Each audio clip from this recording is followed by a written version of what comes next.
Teen Jay Slater enters its 18th day today amid a dramatic new twist as fresh details emerge of the moments before he suddenly vanished. It's now been revealed that one of the two men he was with at a remote Airbnb, Ayub Kasim, is a convicted drug dealer who was caged 9 years ago and was the ringleader of a sophisticated operation to flood Wales with heroin and crack cocaine. Kasim invited Jay back to the £40 a night rented holiday cottage Casa Abuela Tina on June the 17th after a raid in Tenerife. Kasim is now back in the UK but has since insisted that Jay arrived at the property alive and that he left alive.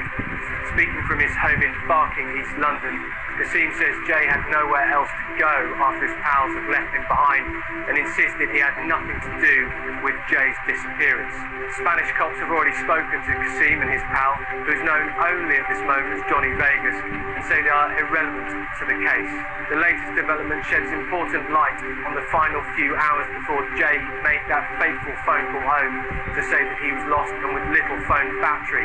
But it also raises fresh new questions as to why he was there in the first place, what happened inside that Airbnb, and why he was so scared to return to the property after getting lost. As the search for Jay continues, with experts urging the family not to give up hope, his disappearance and the latest developments only add to the intrigue, where there are now more questions than there are answers.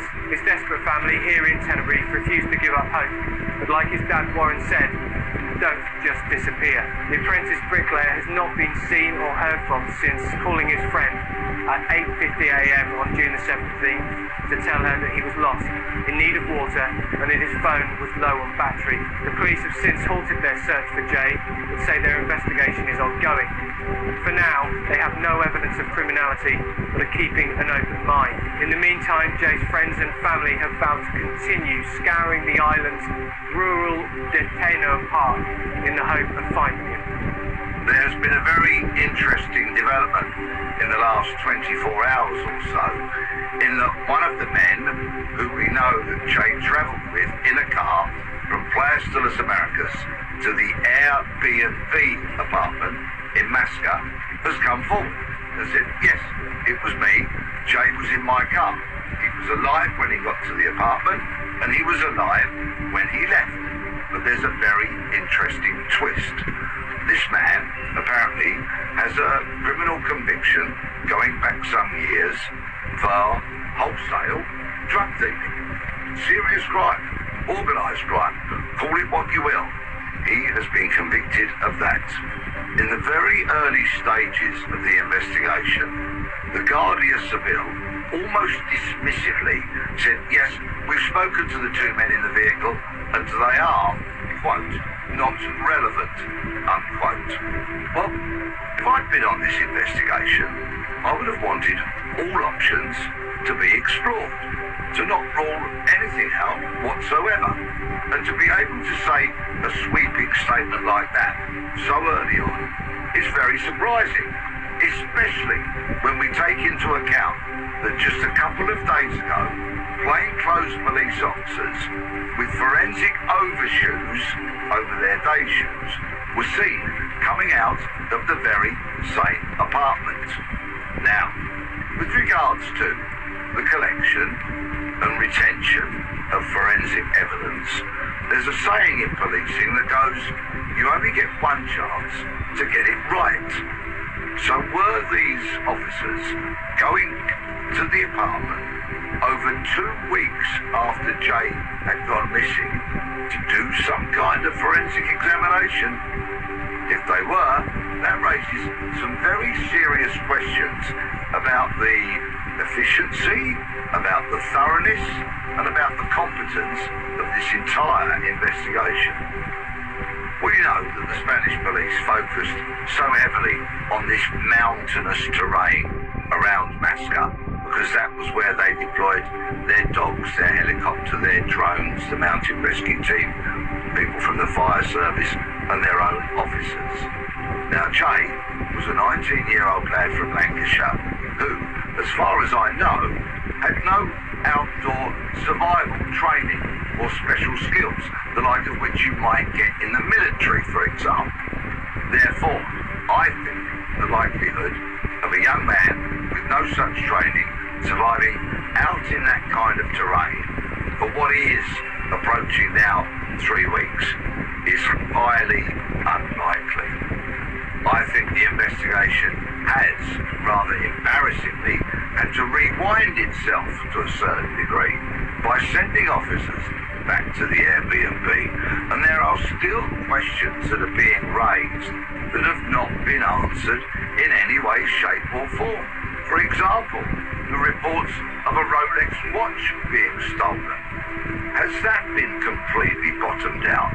Has the victim, if indeed this such a crime took place, has the victim been traced and interviewed? Have other witnesses who were in the nightclub at and around the time that this watch allegedly was stolen, have they been interviewed? Have witness statements been taken? I think because the Guardia Civil so clearly put all their eggs in the one basket, in other words, search that mountainous terrain, that perhaps now they're having to rewind, go back over previous steps, and in fact do investigations that perhaps should have been done over 2 weeks ago. The mayor of the region where the apartment was, I don't think has been entirely forthcoming.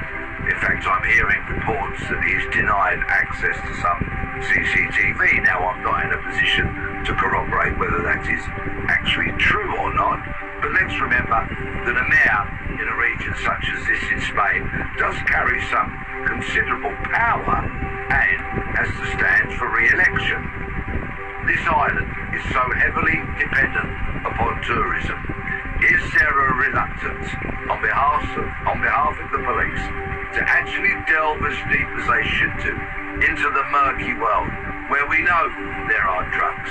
We know that with Tenerife, other Spanish islands and the costas in southern Spain, they are heavily populated by criminals, organised criminals, from the Russian mafia to local criminals to British gangsters and many, many more. Do they not want an accurate picture painted of what this area is like? And is that in part the reason why there may be some reluctance to delve as deep as I feel they should do? Had this disappearance happened in the UK, for example, and it had garnered as much publicity and public interest as this case has done, then I think we'd have seen a very different approach from a British police service. Certainly a family liaison officer would have been deployed to be the kind of go-between the family and the senior investigating officer to provide updates, to gather background information as well on Jay, any of which would be, of course, naturally helpful. And I think we would have seen greater communication between the investigation and the public through press conferences to which the media would be invited. So there would be a regular flow of information as and when the senior investigating officer deemed it appropriate.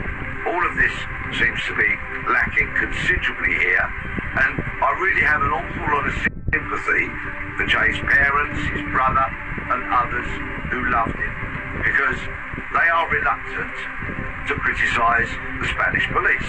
They want to keep them on board, understandably so. It may be that they harbour concerns that they are not going to go public with. British